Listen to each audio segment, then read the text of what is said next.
Exactement 7 heures sur l'ensemble du réseau synchronisé de Zik FM. Chimère Diop Birahim Touré, bon réveil matinal. Les titres de cette édition, fausse alerte ou canular. Une alerte en tout cas à la bombe a mobilisé toutes les forces de police à l'hôtel Radisson Blu de Dakar hier après-midi.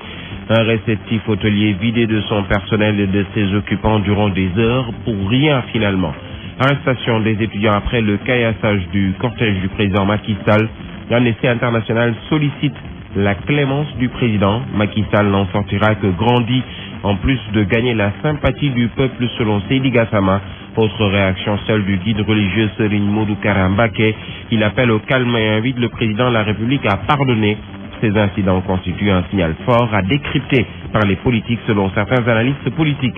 Le syndicat national des agents de la propreté du Sénégal déterre la hache de guerre. Le SYNAPS Rénovation réclame à l'entente Kadakar 3 milliards de francs CFA représentant les indemnités de congé de 2011 et 2012. À suivre la page des sports avec la Gay comme tous les matins et la revue de la presse de Fabrice Nguema en fin d'édition. Bienvenue à toutes et à tous. Bienvenue. L'hôtel Radisson Blu de Dakar et une partie même de la Corniche West vidée hier de son personnel, de ses clients mais aussi des occupants. C'est la suite à une alerte à la bombe. Mais finalement, ce n'était qu'une fausse alerte. En tout cas, selon la police qui avait quadrillé les lieux, qui avait déployé également des moyens et du personnel à la hauteur de la menace. Tout est finalement bien, qui finit bien.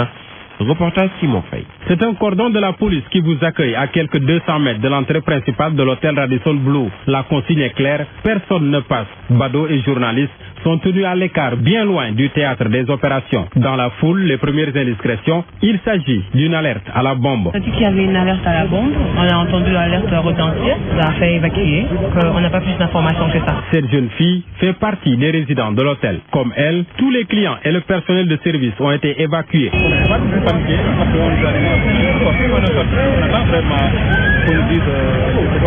Sur le trottoir, en petits groupes, certains scotchés au téléphone, les clients évacués de l'hôtel se mêlent à la foule. L'inquiétude se lit sur les visages. De loin, 2 véhicules de police sont stationnés à l'entrée du Radisson. Arrive ensuite un véhicule du GIGN, un des corps d'élite de la police. L'attente est longue. Un responsable de l'hôtel arrive. Un groupe de clients se masse autour de lui. Il dissipe les craintes.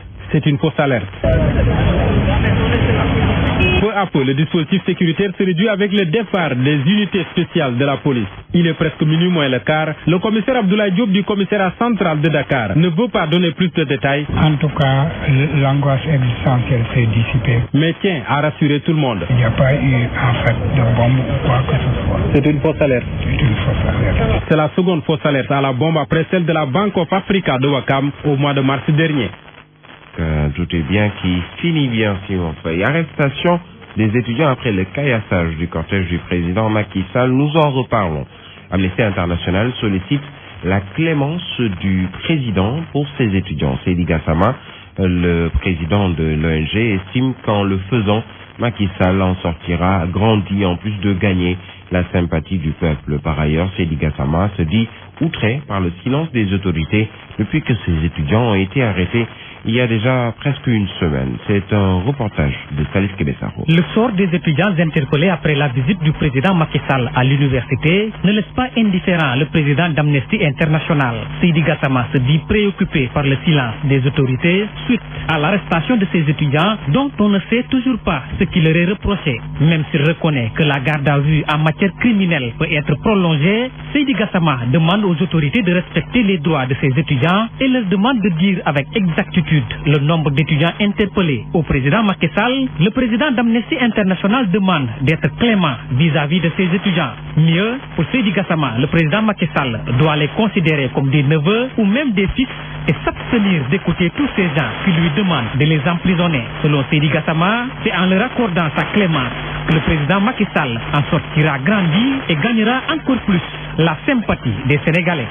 Et puis une autre demande de pardon qui vient cette fois de Serigne Modou Kara Mbacké, malgré le fait qu'il condamne le comportement des étudiants à l'égard du chef de l'État. Le guide religieux appelle au calme et invite le président de la République à pardonner.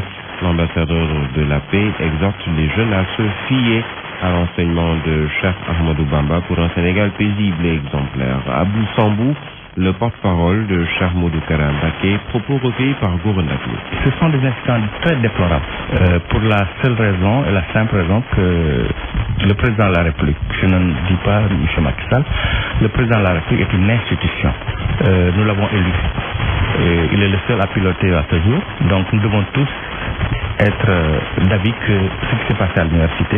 Le message que Charmodou Kara lance, c'est que nous devons tous savoir raison garder.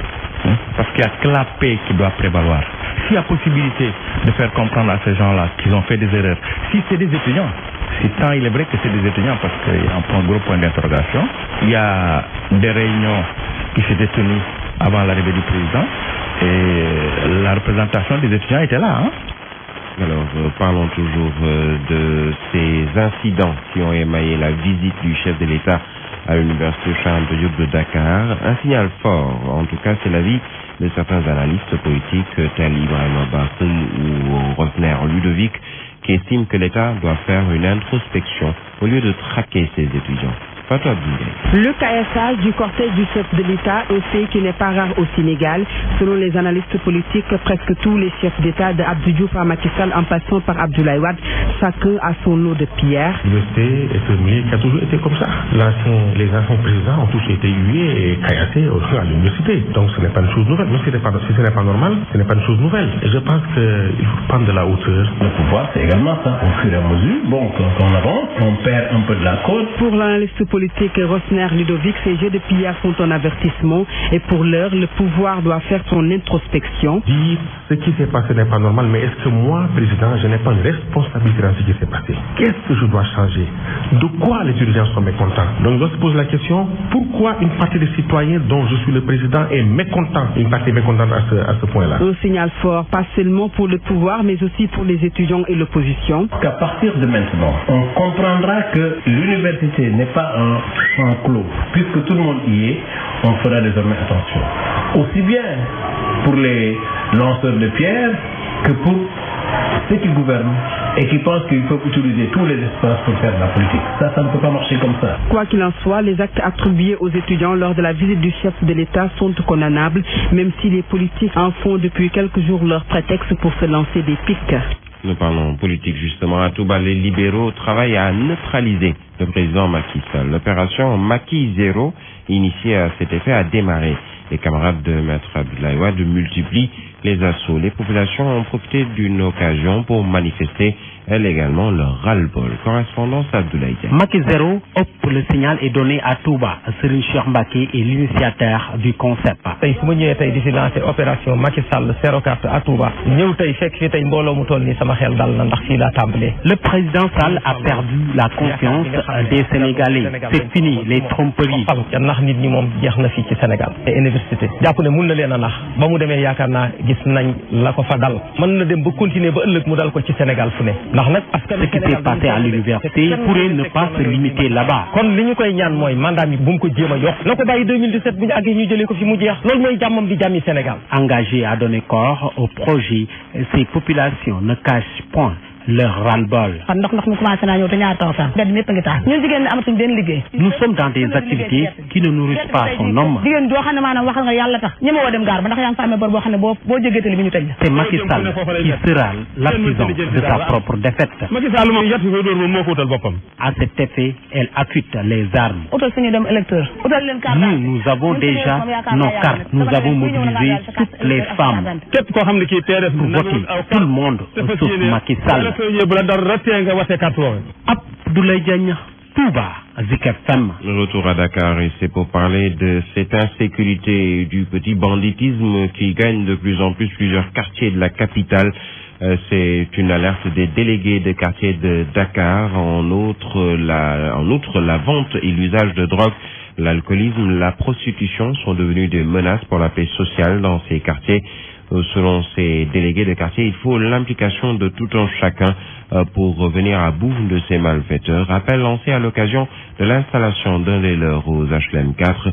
Reportage à la Sanbalde. L'insécurité grandissante à Dakar et environ n'est pas pour rassurer la plupart des délégués de quartier. Profitant de l'installation de la 8e femme déléguée de quartier de Dakar, assise aux HLM 4, son président n'a pas manqué de tirer sur la sonnette pour alerter les populations. El Hadj Samba Fall est son président. Qui est pratiquement complètement déboussolé, qui est un peu désœuvré et qui verse dans des agressions, dans la prostitution, dans l'alcoolisme, dans la drogue. Même constat aux HLM 4, c'est pourquoi la toute nouvelle déléguée de quartier dit être consciente de l'ampleur de la tâche qui l'attend. Mme Lucie Faye. La drogue, il y a le banditisme, il y a aussi les enfants qui n'ont pas là où ils habitent. Devant les nombreuses sollicitations, ces délégués de quartier interpellent les autorités afin que leurs conditions sociales soient améliorées. C'est rémunéré au triple de ce que nous gagnons, on ne saura jamais parce que la charge du délégué de quartier est instrument d'abord sur le plan social. Il y a des populations du quartier qui vous sollicitent. Il y a des cas sociaux,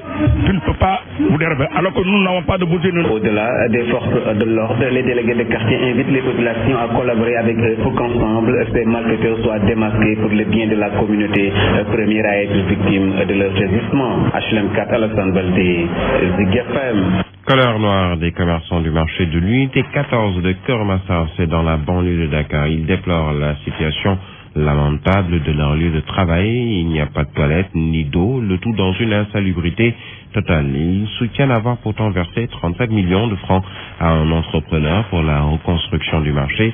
Mais cet entrepreneur a interrompu les travaux alors que les 34 millions qu'il réclamait sont déjà dépensés au moment où ces travaux ne sont toujours pas terminés. C'est une correspondance de Idrissa Diémé. Elle fait partie des commerçantes du marché de l'unité 14. Dans ce lieu, l'amertume est grande et tout un chacun veut le montrer à sa manière. Cette colère est compréhensible vu les explications de l'une des vendeuses, Koumbanyaï. Elle se nomme. On n'a pas de toilettes ni d'eau et les cantines abandonnées sont utilisées pour faire nos besoins naturels. En plus, il n'y a ni bac à ordures, encore moins d'électricité, raison pour laquelle on voit peu de clients par ici et donc point de bénéfice.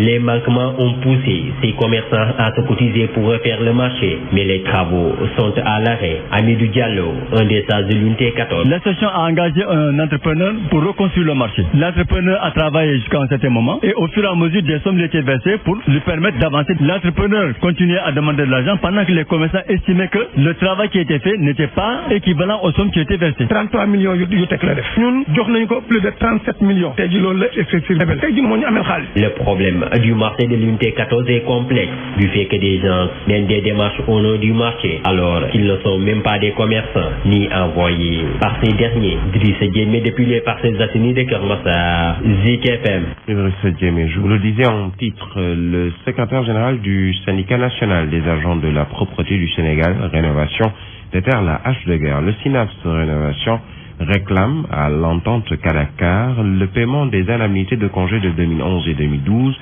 et l'État exige le paiement des droits des ex-travailleurs d'AMA qui s'élève à 3 milliards de francs CFA. Ceci après la liquidation de la société. Ousseynou Diop estime que le secteur du nettoiement va vers des élections de représentativité de la honte. Le voici avec Younous Abalde. Ces élections, c'est des élections de honte, dans la mesure où il y a 6 syndicats dans l'entreprise. Au moment d'aller aux élections, 3 de ces syndicats se sont réfugiés dans un syndicat. Ce qui prévaut aussi aujourd'hui les travailleurs de l'ex-AMA, c'est leur droit qu'ils demandent à l'État du Sénégal. Ces droits, je crois que des travailleurs embauchés avec un contrat à durée indéterminée, à un moment donné, le contrat a été résilié, alors que ces travailleurs doivent bénéficier des indemnités. Ces indemnités ne sont pas payées jusqu'à présent. Ces indemnités s'élèvent à 3 milliards pour près de 2000 travailleurs et nous allons participer à toutes les actions qui permettront à ces travailleurs de rentrer dans leur fonds. Et nous avons signé un protocole d'accord avec l'administration. Donc il faut que l'entente Kadakar paye ces indemnités. C'est des indemnités de congé de 2011-2012. Et on avait conclu un protocole d'accord avec le directeur général. Et nous attendons ces indemnités fermement. Nous allons nous battre après les élections des délégués. On ne laissera rien à l'entente Kadakar et on ne permettra à l'entente Kadakar de continuer à vraiment piétiner les travailleurs. Parlons agriculture. Les producteurs de riz de la vallée du fleuve Sénégal à Saint-Louis ont manifesté sereine. Bon, et je pense que le reste, comme l'a dit M. le ministre, est en route déjà au port de Dakar. Il y a les lenteurs aussi administratives et financières, hein, mais il faut faire avec. Moi, je pense qu'aujourd'hui, ce qui est important, c'est pour faire une bonne mécanisation, il faut suffisamment de machines. Parce que c'est avec des moissonneuses qu'on peut enlever rapidement le riz et aller maintenant en culture si les tracteurs aussi sont. Les riziculteurs de souligner que la menace est toujours présente et cela aussi bien pour la récolte que pour la prochaine campagne. Bon, mais je pense que le programme a prévu tout ça, mais il y a des réglages à faire pour que ça aille plus rapidement. Alors qu'il doit y avoir des mesures d'urgence pour pouvoir sortir tout ça et les mettre à la disposition des producteurs. Comme pour dire qu'il urge encore pour le ministère de l'Agriculture de trouver des solutions adéquates avant que la pluie ne détruise les 3000 hectares de riz déjà arrivés à terme. Saint-Louis, Babacar Niang pour Zik FM. Nous restons à Saint-Louis où les 25 meilleurs élèves candidats au baccalauréat au niveau de la commune de Saint-Louis ont été récompensés. Cette manifestation, qui en est à sa première édition, s'est déroulée dans la cour de la radio Teranga FM, une initiative de Alioune Badara Diagne dit Golbert. Le directeur de FM Teranga a mis à profit cette manifestation pour lancer un appel aux élèves, professeurs, parents d'élèves et à l'État à une plus grande maîtrise de leurs droits et devoirs pour le triomphe de l'école sénégalaise. L'association des femmes de la Chambre de commerce a rendu visite aux femmes handicapées de Pikine dans la banlieue de Dakar. Ces dernières ont reçu une enveloppe de 250 000 francs CFA comme appui dans leur activité de transformation de nos produits locaux. Mieux, l'association promet de les assister afin d'obtenir leur agrément qui leur sera vraiment utile pour leur autonomisation. Un geste hautement apprécié par les bénéficiaires. Il est exactement 7 heures passées de 20 minutes. Nous en arrivons à la page des sports. Actu Sport.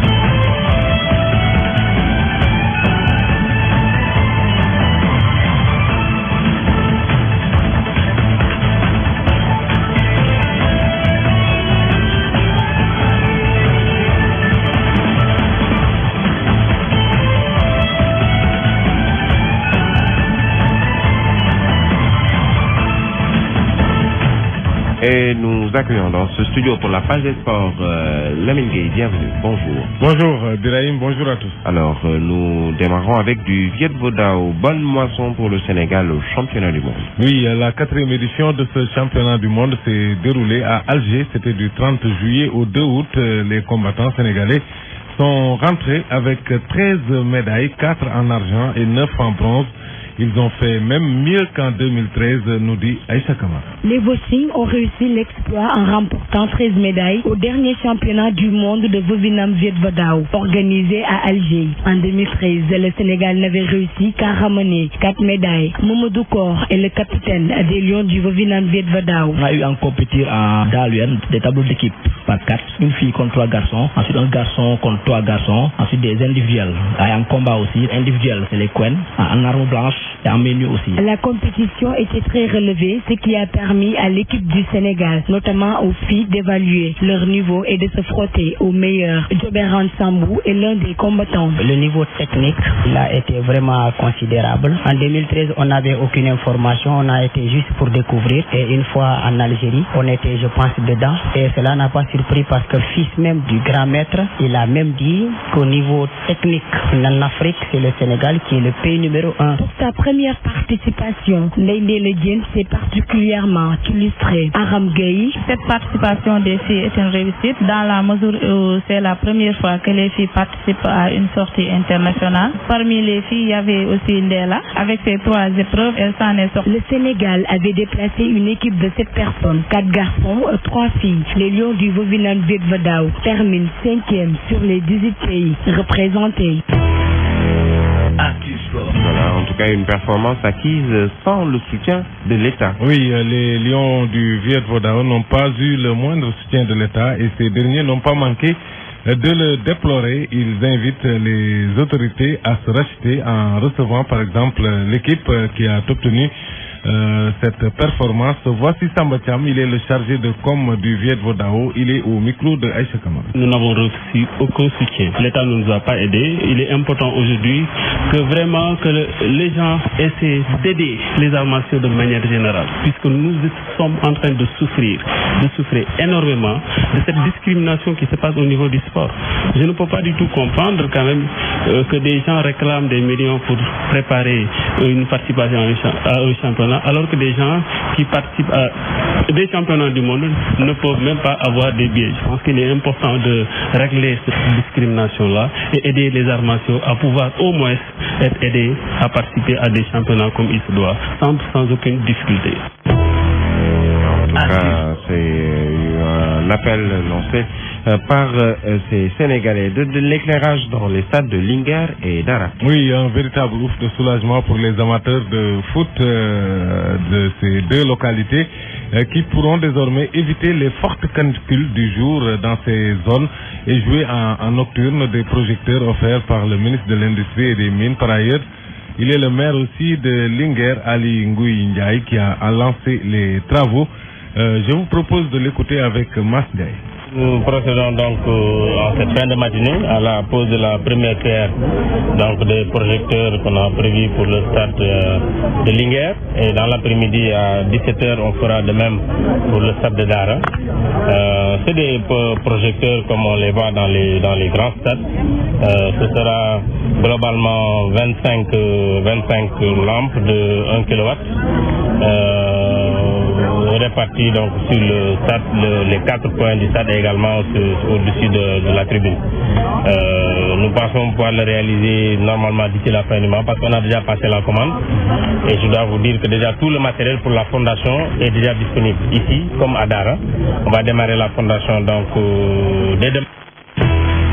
Voilà, donc ils vont pouvoir jouer en nocturne. Alors justement, parlons de l'Afrobasket féminin pour terminer qui se jouera sans Awa Gueye qui a décidé de mettre une croix sur l'équipe nationale. Oui, l'annonce a été faite hier en marge du match amical qui a opposé Lyon et équipe junior masculine de la Douane, match remporté par l'équipe de Tafa Gueye.